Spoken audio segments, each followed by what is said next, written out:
Hi hello నమస్తే welcome to my channel కాకా ముట్టై. This is సత్య. చూసారు కదండి, కొత్తిమీర టమాటో పచ్చడి చేసుకుందాం ఈరోజు. ఈ విధంగా కొత్తిమీర, పచ్చిమిరపకాయలు, టమాటో, తెల్లగడ్డ, కరివేపాకు, పప్పు దినుసులు అన్నీ కావాలండి. చూసిన విధంగా అన్నీ తీసుకోండి. బాణీలో ఆయిల్ వేసుకోండి. కొంచెం హీట్ ఎక్కాక 1 టేబుల్ స్పూన్ పచ్చిశనగపప్పు, ఉద్దిపప్పు, జీలకర్ర, అదే మినపప్పు త్వరగా వేయించుకోవాలండి. దీన్ని లో ఫ్లేమ్లో. వెల్లుల్లిపాయ రెబ్బలు కూడా వేస్తున్నాను, కరివేపాకు కూడా వేస్తున్నానండి.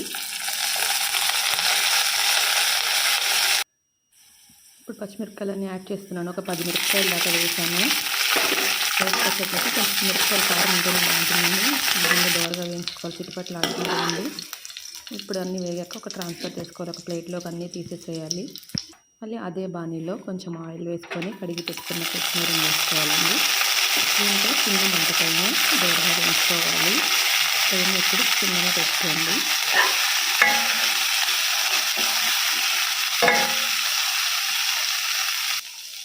చూసారు కదా, ఈ విధంగా వేగిపోయింది. ఇప్పుడు కొత్తిమీరని కూడా తీసుకునేద్దాం. వేరే ప్లేట్లోకి ట్రాన్స్ఫర్ చేసుకునేస్తాము. మళ్ళీ కడాయి పెట్టుకొని కొంచెం ఆయిల్ వేసుకొని ఒక 2 టేబుల్ స్పూన్ వరకు ఆయిల్ వేసుకొని టమాటోస్ని యాడ్ చేసుకుందామండి.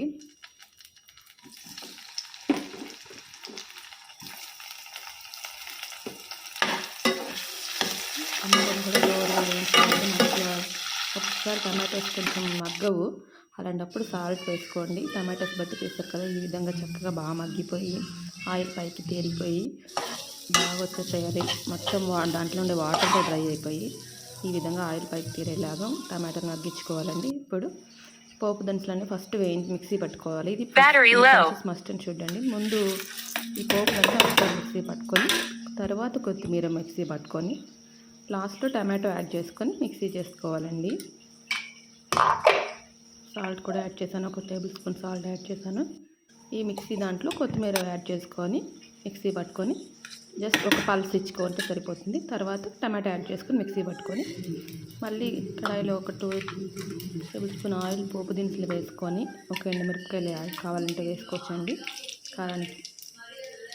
ఈ పోపు పచ్చడిలో ట్రాన్స్ఫర్ చేసేసేయండి. సింపుల్ అండి, జస్ట్ ఓపిక్గా చేసుకోవాలి స్లో ఫ్లేమ్లో అంతే. చూసారు కదా, నోరు నుంచి కొత్తిమీర టమాటో పచ్చడి రెడీ అయిపోయిందండి. టేస్ట్ అయితే సూపర్గా కుదిరింది. ఈసారి చాలా బాగుంది, రెగ్యులర్ లాగానే చాలా టేస్ట్గా ఉంది. మీరు కూడా ట్రై చేయండి. క్వాంటిటీస్ అంతా నేను డిస్క్రిప్షన్లో ఇస్తాను, చూడండి. చూసారు కదా, చాలా టేస్టీగా ఉండే కొత్తిమీర పచ్చడి తయారైపోయిందండి. Thank you so much watching.